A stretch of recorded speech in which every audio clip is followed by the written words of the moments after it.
Hey yo, I'm back with another video, and today I want to talk about UFC 309. I want to do a recap of it. Actually, a pretty decent fight card. The main event was really lackluster. It turned out as I predicted it to turn out. Okay. Uh, and before I start today's video, subscribe to my channel as I've got really few subscribers, and watch this video at 2x speed so that it saves your time. Okay. Let's get on to today's video. Okay. I'll start from the early prelims. Eduardo Moura versus Veronica Hardy. I picked Veronica Hardy to win this fight, but she lost by unanimous decision. I did not watch the fight. Oban Elliott versus Basil Hafiz. I predicted Basil Hafiz to win this fight by unanimous decision, but he lost. Oban Elliott, he won this by KO TKO. That is good. That is a good win for Oban Elliott because we don't have that many Welsh fighters in there, right? And it is nice to see a Welsh fighter who's also a prospect.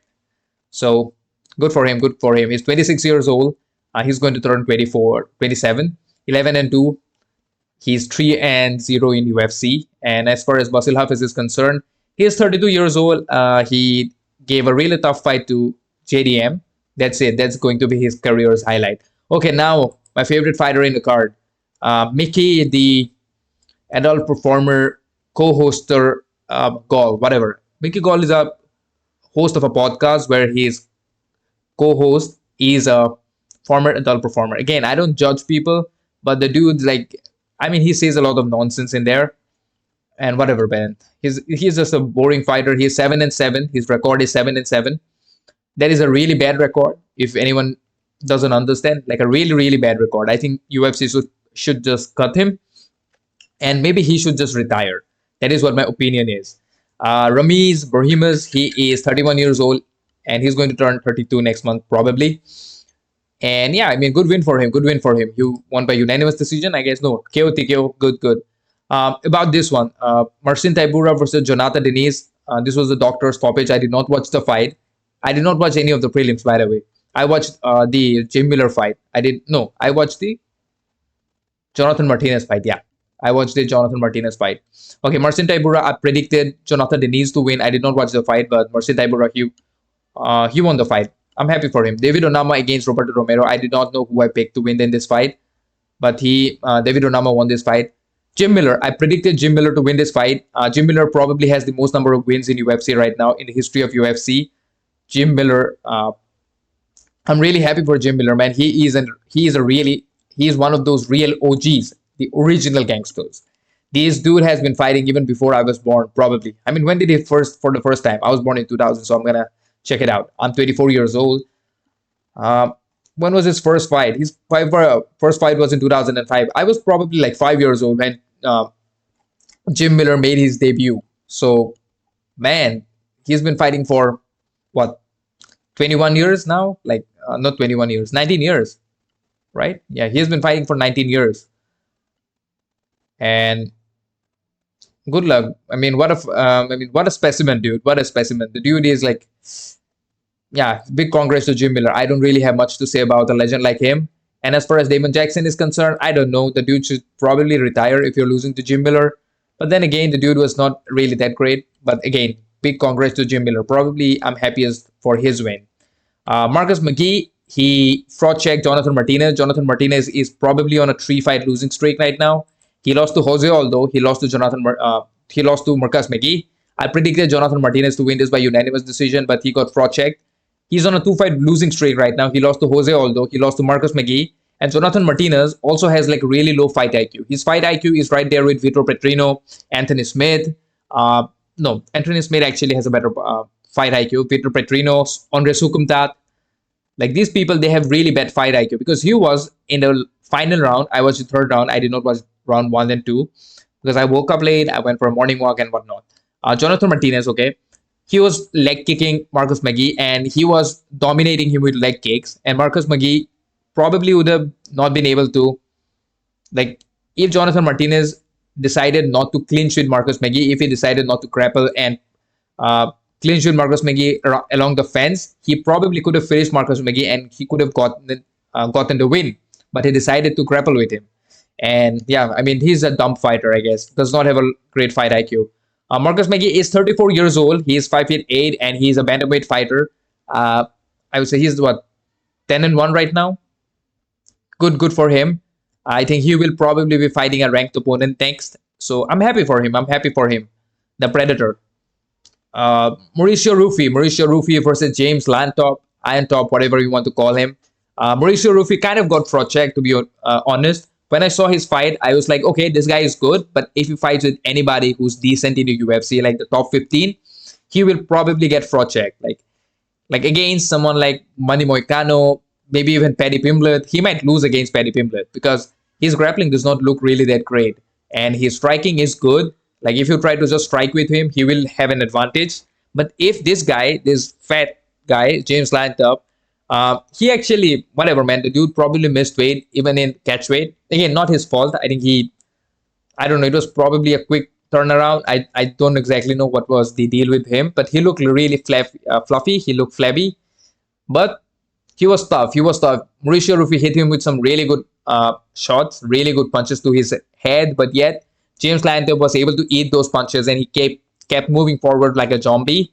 He's only 25 years old. He has a lot of time to improve. He is 6 feet and Mauricio is 5'11". It just does not look the same. Yes, it does not look the same because he looked really, really big compared to Mauricio Rufy. Maybe because he was fat, like he was really fat. He looked like completely out of shape, but the dude fought his ass off. You got to give credit to James Lantop as well. As far as Mauricio Rufy is concerned, he's not making that, like he's not a championship caliber fighter, at least not in lightweight. He did not look like a championship caliber fighter. He got really reckless in the fight. He was throwing like tornado kicks and whatnot in the first round. And by the time it came to third round or second round, even towards the end of second round, second half of the second round, he was really tired. He was really tired. And in the third round, he was really tired. He did land some really good shots on Lantop's eye. Like, I think it was his left eye that got cut. Was it his right eye or left eye? I think one of his eyes got cut because of Rufy. There was a good punch. Apart from then, it was 30-27. I mean, he won the fight. He won the fight decisively, in my opinion. But again, he got tired, and that is something you cannot do in the lightweight division, especially when you got guys like Makachev, Sarukian, Gamrot, Manny Moicano, even BSD. He wants to fight with Benoit Saint-Denis. I don't know if he's ready for Benoit Saint-Denis. But then again, Benoit Saint-Denis also got fraud checked by Manny Moicano. But Manny Moicano versus James Lantop, I think Manny Moicano is way, way, way ahead of James Lantop. He's a vet, a crafty veteran.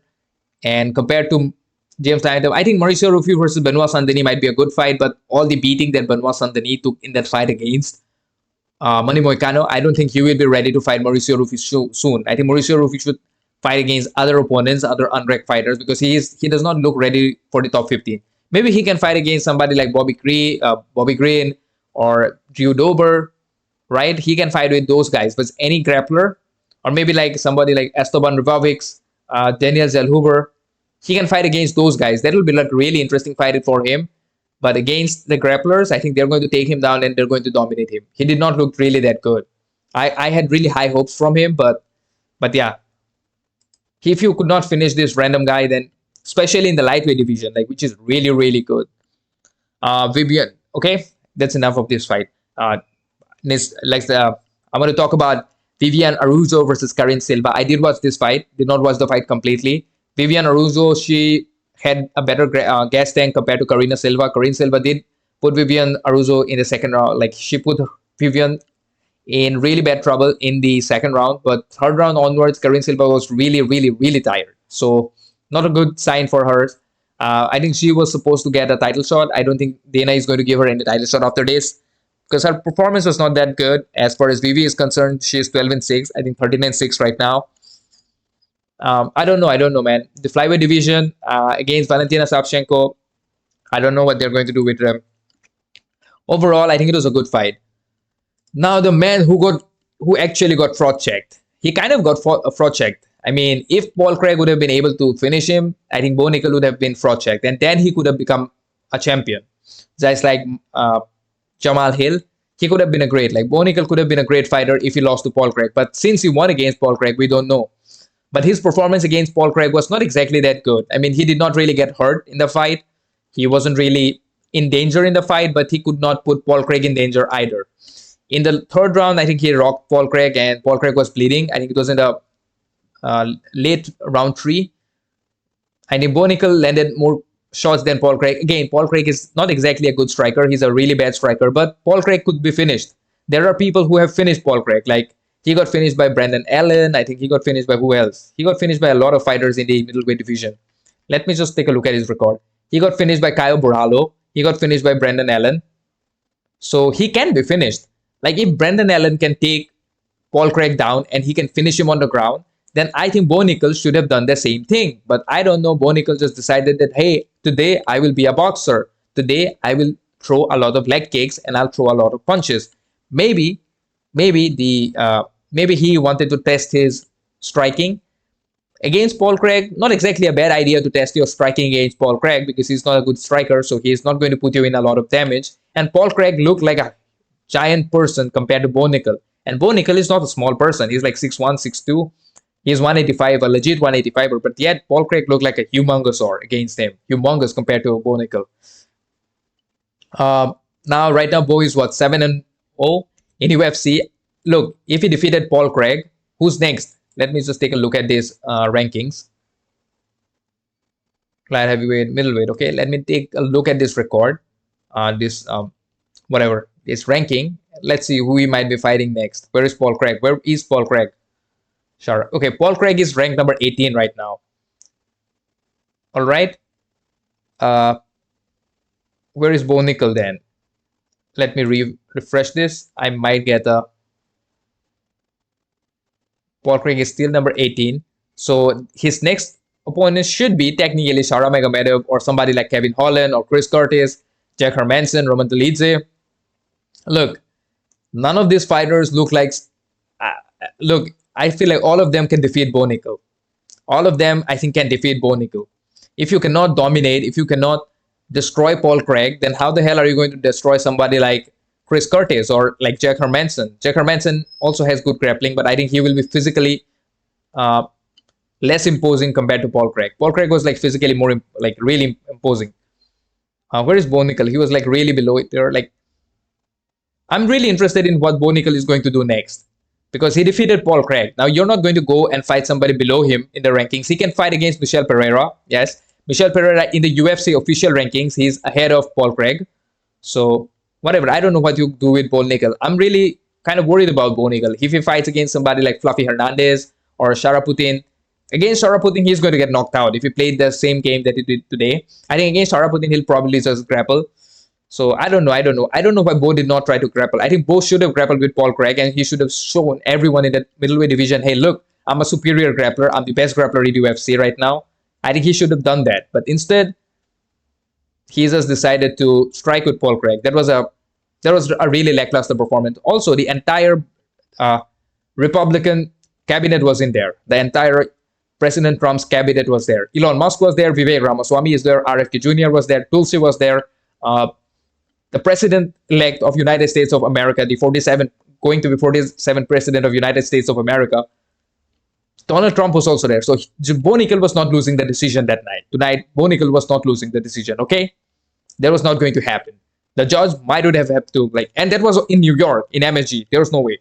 I don't know what to do with Bo Nickal next. I'm worried about him. He might lose to somebody like, I don't know, somebody like Robocop or somebody like Chris Curtis, Anthony Hernandez. I think they will give a lot of problem to Bo Nickal with his striking. But then again, he did not look tired. He has the gas tank. Maybe they were trying to see if he can go 3 rounds. Yes, he can go 3 rounds. That's for sure. We saw it against Paul Craig at least. It will be interesting to see if we put him in a 5-round fight. Can he go for 5 rounds? I think he should wrestle. In his next fight, he should fight against a fighter and just wrestle him for 5 rounds.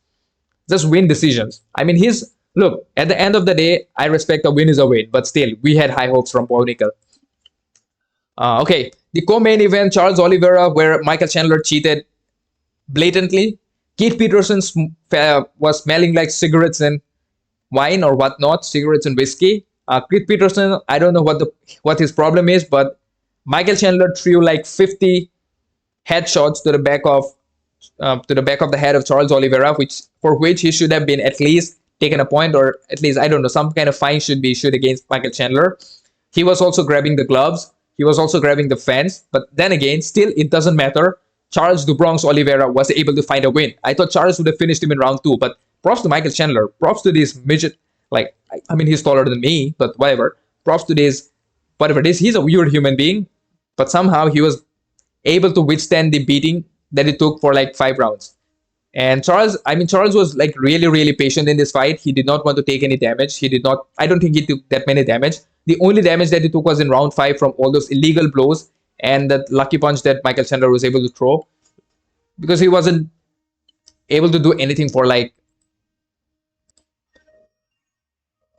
the first 4 rounds. He was not able to do anything, and that was like really annoying on his part. And in the last round, I think towards the like in the last 10-15 seconds, Michael Chandler just started power bombing himself with Charles Oliveira on his back. He tried that in the first fight as well, and then that's when he somehow uses that. That is a good way for, at least it is a good way for him to defend himself from choke.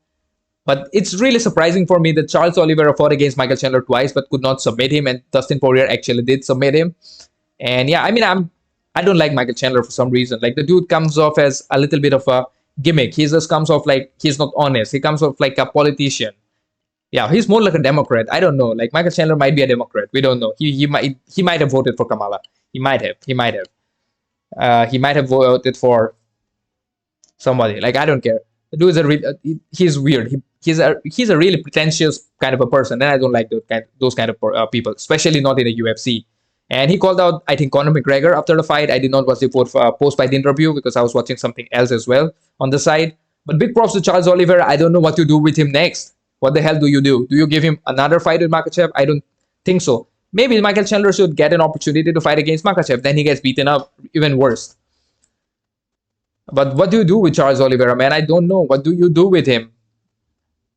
I genuinely don't know what you do with him. Yeah, he is 35 years old. Uh, I think he turned 35 last month. So I don't know, man. He lost to Arman Sarukian. He won against Michael Chandler. He won against Beneil Dariush. Lost against Makhachev. Maybe he will get another title shot if Arman Sarukian loses to Makhachev. And I do not want to see that, because Makhachev will again defeat him. Makhachev just has the style to defeat him. Maybe. I don't know. I mean, he should go again, fight against Max Holloway for the BMF belt. Maybe he should fight against someone more exciting, because he has already been a champion.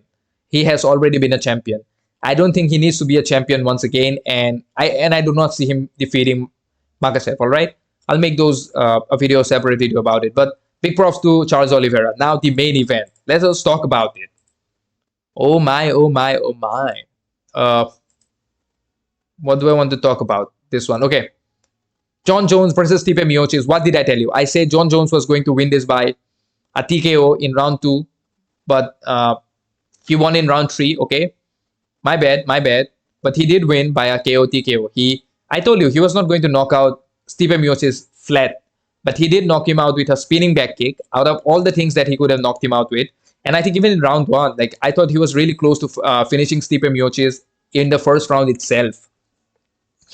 What I mean by that is, he took down Stipe, and that was like the same trip that DDP used against Robert Whittaker in their fight, in that fight.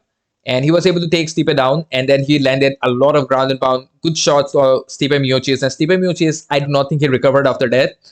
He did land a couple of good shots on Jon Jones as well, but Stipe did not have the power, he did not have the speed, he did not have the technique. Like, he was not even moving his body. He was just throwing arm punches. So that was really bad. And I'm glad that Stipe Miocic actually retired. Maybe I think Jon Jones is also going to retire, or maybe he will fight against Tom Aspinall. We do not know. I don't care. I genuinely don't care about it. I would love to see if Tom Aspinall can defeat Jon Jones. If Tom also loses against Jon Jones, I don't want to see that. I'm like, whatever. As far as Stipe is concerned, I do not think he should have taken this fight. Maybe he got a lot of money to take this fight, but still it does not matter, because I think he took a lot of damage in this fight. Not just that leg kick, not just that body kick, all the ground and pound shots that he took in the first round, those added more to his CTE. And Stipe Miocic is, again, a very eloquent speaker. So I'm kind of worried about his health moving forward from this. All right. I guess that's it. That's it for today's video. You can write in the comments what you thought about today's video. And also, yeah, If you enjoyed the video, drop a like and share this video to your friends and family who enjoy uh, watching and talking about UFC. And please subscribe to my channel. I've got very few subscribers. Peace out.